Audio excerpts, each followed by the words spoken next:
गीता प्रथम अध्याय शेष भाग। सज्जनों, इस गीता के शेष भाग को सुनने से पहले इसको सब्सक्राइब लाइक जरूर करें। सुनिए। गाड़ी स्थिते हस्ता तत्वं परे दहाते न तौ सकनो स्थादु भरविदं चमे मनः। हाथ से गाड़ी धनुष गिर रहा है, त्वचा भी बहुत जल रही है तथा मेरा मन भ्रमित सा हो रहा है, इसीलिए मैं खड़ा रहने को भी समर्थ नहीं हूँ। इस श्लोक का क्या भाव है? करुणाजनित कायरता से अर्जुन की बड़ी शोचनीय स्थिति हो गई है।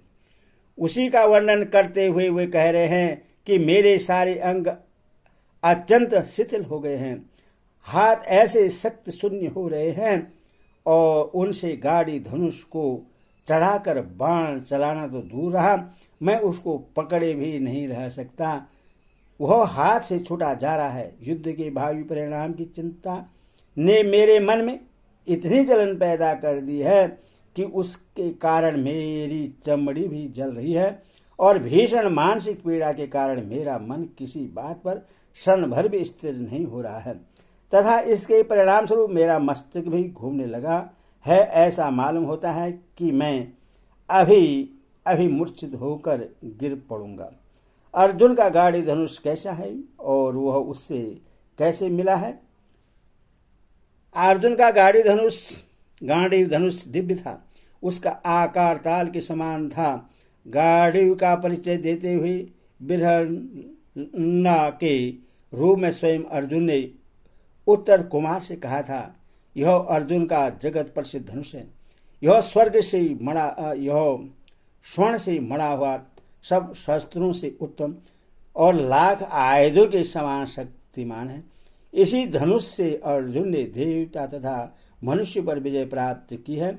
इस विचित्र रंग बिरंगे अद्भुत कोमल और विशाल धनुष का देवता, दानव और गंधर्वों ने दीर्घ काल तक आराधना किया है। इस परम दिव्य धनुष को ब्रह्मा जी ने 1000 वर्ष, प्रजापति ने 503 वर्ष, इंद्र ने 85 वर्ष, चंद्रमा ने 500 वर्ष तथा वरुण देव ने 100 वर्ष तक रखा है। यह अर्जुन को खांडवन जलाने के समय अग्निदेव ने वरुण से दिलाया था। अपनी विषादयुक्त स्थिति का वर्णन करके अब अर्जुन अपने विचारों के अनुसार युद्ध का औचित्य सिद्ध करते हैं। निमितानि च पश्यामि विवृतानि केशवः न च श्रेयो नो पश्यामि हत्वां स्वजनमावहै। हे केशव, मैं लक्षणों को भी विपरीत ही देख रहा हूँ तथा युद्ध में स्वजन समुदाय को मारकर कल्याण भी नहीं देखता हूँ। मैं लक्षणों को भी विपरीत ही देख रहा हूँ। इसका क्या भाव है? किसी भी क्रिया के भावी परिणाम की सूचना देने वाले शकुनादि चिन्हों को लक्षण कहा जाता है। श्लोक में निमित्तानि पद इन्हीं लक्षणों के लिए आया है। अर्जुन लक्षणों को विपरीत बताकर यह भाव दिखला रहे हैं कि असमय में ग्रहण होना, धरती का कांप उठना तथा आकाश से नक्षत्रों का गिरना आदि बुरे शकुनों से भी यही प्रतीत होता है कि इस युद्ध का परिणाम अच्छा नहीं होगा। इसीलिए मेरी समझ से युद्ध न करना ही श्रेष्ठकर है। युद्ध में स्वजन समुदाय को मारकर कल्याण भी नहीं देखता। इस कथन का क्या अभिप्राय है? अर्जुन के कथन का भाव यह है कि युद्ध में अपने सगे संबंधियों के मारने से किसी प्रकार का भी हित होने की संभावना नहीं है, क्योंकि प्रथम तो आत्मीय स्वजनों के मारने से चित्त में पश्चाताप जनित शोक होगा, दूसरे उनके अभाव में जीवन दुखमय हो जाएगा और तीसरे उनके मारने से महान पाप होगा। इन दृष्टियों से न इस लोक में हित होगा और न परलोक में हित।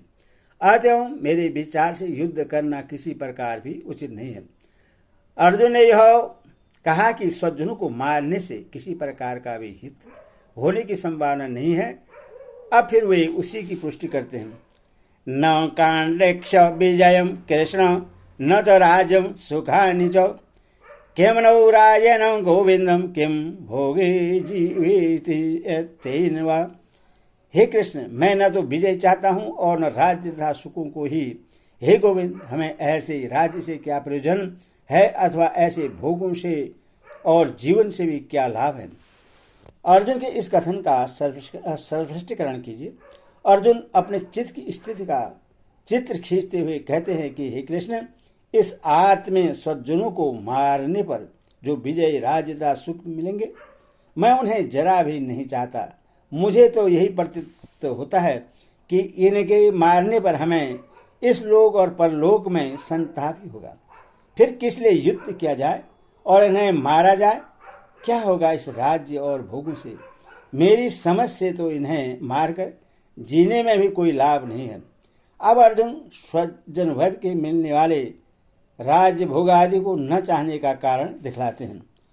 ऐसामर्थे कांडस्यतम नो राज्यम भोग सुखानि च तौ इमे स्थितां युद्धे प्राण इसे कद्या धनहानि च। हमें जिनके लिए राज्य भोग और सुख आदि अभिष्ट है, वही ये सब धन और जीवन की आशा को त्याग कर युद्ध में खड़े हैं। अर्जुन के इस कथन का क्या तात्पर्य है? यहाँ अर्जुन यह कह रहे हैं कि मुझको अपने लिए तो राज्य भोग और सुख आदि की आवश्यकता ही नहीं है, क्योंकि मैं जानता हूं कि न तो इनमें स्थायी आनंद ही है और न ही स्वयं ही नित्य है। मैं तो इन भाई बंधु आदि स्वजनों के लिए ही राजा आदि की इच्छा करता था, परंतु मैं देखता हूं कि ये सब युद्ध में प्राण देने के लिए तैयार खड़े हैं। यदि इन सब की मृत्यु हो गई तो फिर राज्य भोग और सुख आदि किस काम आएंगे। इसीलिए किसी प्रकार भी युद्ध करना उचित नहीं है। इस प्रकार युद्ध का अनौनित्य दिखलाकर अब अर्जुन युद्ध में मरने के लिए तैयार होकर आए हुए स्वजन समुदाय में कौन कौन है, उनका संक्षेप में वर्णन करते हैं। आचार्य पेदर पुत्र स्थिव चौपितामह मातुल ससुर पौत्र श्याल संबंधी न स्थित। गुरुजन, ताऊ, चाचे, लड़के और इसी प्रकार दादे, मामे, ससुर, पौत्र, साले तथा और भी संबंधी लोग हैं। अर्जुन इन संबंधियों के नाम लेकर क्या कहना चाहते हैं? आचार्य, ताऊ, चाचे आदि संबंधियों की बात तो संक्षेप में पहले कही जा चुकी है। यहाँ श्यामल शब्द से धीरजुबन, श्रीखंडी और सूरत आदि का तथा संबंधिन न से जयद्राथी का स्मरण कराकर वे यह कहना चाहते हैं कि संसार में मनुष्य अपने प्यारे संबंधियों के ही लिए तो भोगों का संग्रह क्या करता है। जब ये ही सब मारे जाएंगे तब राज्य भोग की प्राप्ति से होगा ही क्या। ऐसे राज्य भोग तो दुख के ही कारण हैं। सेना में उपस्थित शूरवीरों के साथ अपना संबंध बतलाकर अब अर्जुन किसी भी हेतु से इन्हें मारने में अपना अनिच्छा प्रकट करते हैं। एदानम हंतुमिच्छामि घनतोपि मधुसूदन आवे त्रिलोके राजस्य हेतु क्यों नु महे कीर्ते। हे मधुसूदन, मुझे मारने पर भी अथवा तीनों लोगों के राज्य के लिए भी मैं इन सब को मारना नहीं चाहता, फिर पृथ्वी के लिए तो कहना ही क्या। अर्जुन ने यह क्यों कर कहा कि मुझे मारने पर भी मैं इन्हें मारना नहीं चाहता? क्योंकि दोनों सेनाओं में स्थित संबंधियों में से जो अर्जुन के पक्ष के हैं, उनके द्वारा तो अर्जुन के मारे जाने की कोई कल्पना ही नहीं हो सकती। इसलिए अर्जुन घनतः और अपि शब्दों का प्रयोग किया है। उनका यह भाव है कि मेरे पक्ष वालों की तो कोई बात ही नहीं है, परंतु जो विपक्ष में स्थित संबंधी हैं, वे भी जब मैं युद्ध से निवृत्त हो जाऊंगा तब संभवतः मुझे मारने की इच्छा नहीं करेंगे, क्योंकि वे सब राज्य के लोभ से ही युद्ध करने को तैयार हुए हैं। जब हम लोग युद्ध से निवृत्त होकर राज्य की आकांक्षा ही छोड़ देंगे तब तो मारने का कोई कारण ही नहीं रह जाएगा। परंतु कदाचित इतने पर भी उनमें से कोई मारना चाहेंगे तो उन मुझे मारने की चेष्टा करने वालों को भी मैं नहीं मारूंगा, तीनों लोगों के राज्य के लिए भी नहीं, पृथ्वी के लिए तो कहना ही क्या है। इस कथन का क्या तात्पर्य है? इससे अर्जुन ने यह भाव दिखलाया है कि पृथ्वी के राज्य और सुखों की तो बात ही कौन सी है। इनको मानने पर कहीं त्रिलोकी का निष्कंठक राज्य मिलता है तो उसके लिए भी मैं इन आचार्य आदि सज्जनों को नहीं मानना चाहता। यहाँ यदि यह पूछा जाए कि आप त्रिलोकी राज्य के लिए भी उनको मानना क्यों नहीं चाहते हैं, तो इस पर अर्जुन अपने संबंधियों को मानने में लाभ का अभाव और पाप की संभावना बतलाकर अपनी बात को पुष्ट करते हैं। निहत्य धाराष्ट्राणां का प्रीति सयाजनार्दन पापमेवाश्रियेदस्तानं हत्विहितानातनाइतः। हे जनार्दन, धृतराष्ट्र के पुत्र को मारकर हमें क्या प्रसन्नता होगी? इन आदातियों को मारकर तो हमें पाप ही लगेगा। धृतराष्ट्र के पुत्र को मारकर हमें क्या प्रसन्नता होगी? इस कथन का क्या भाव है? अर्जुन कहते हैं कि विवक्ष में स्थित इन धृतराष्ट्र पुत्रों को तथा उनके साथी को मानने से इस लोक और परलोक में हमारे कुछ भी इष्ट सिद्धि नहीं होगी, और जब इच्छित वस्तु ही नहीं मिलेगा तब प्रसन्नता तो होगी कैसे? अतः किसी दृश्य से भी मैं इनको मानना नहीं चाहता। स्मृतिकारों ने तो सर्व शब्द में कहा है, आदाता नियम मानयात हो हन्या देव विचारण्य नाददायी वधि दोषो हंतु भवति कश्चन। अपना अभिष्ट करने के लिए आते हुए आदाताई को बिना विचार के ही मार डालना चाहिए। आदाताई के मारने से मारने वाले को कुछ भी दोष नहीं होता। वशिष्ठ स्मृति में आदाताई के लक्षण इस प्रकार बतलाए हैं। अग्निनादौ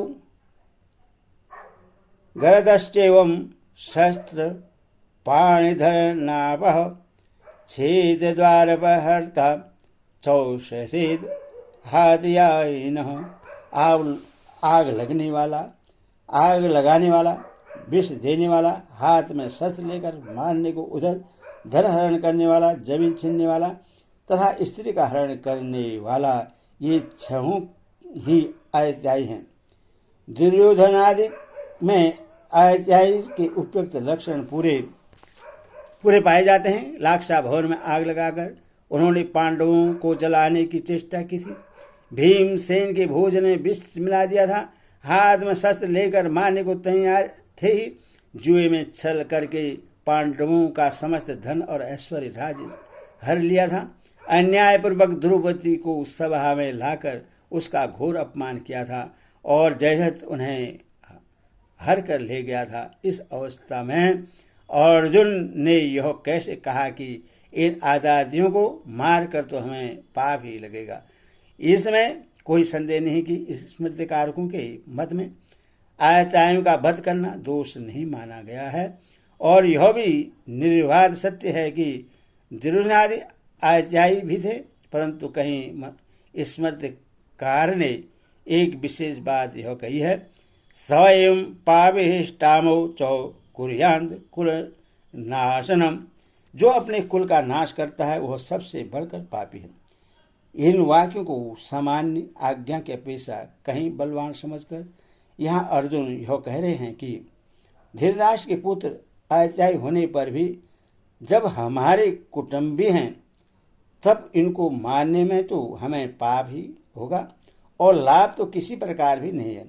ऐसी अवस्था में तो इन्हें मारना नहीं चाहता। अर्जुन ने इस अध्याय के अंत तक इसी बात का सर्वेक्षण किया है। स्वजनों को मारना सब प्रकार से हानिकारक बतलाकर अब अर्जुन अपना मत प्रकट कर रहे हैं। तस्मान्नो वयं हन्तु धार्तराष्ट्राणां सौबान्धवानां स्वजनं हेम कथं तहत्वा सुखिनो श्याम माधव। अतः हे माधव, अपने ही बांधव धृतराष्ट्र के पुत्र को मारने के लिए हम योग्य नहीं हैं, क्योंकि अपने ही कुटुंब को मारकर हम कैसे सुखी होंगे।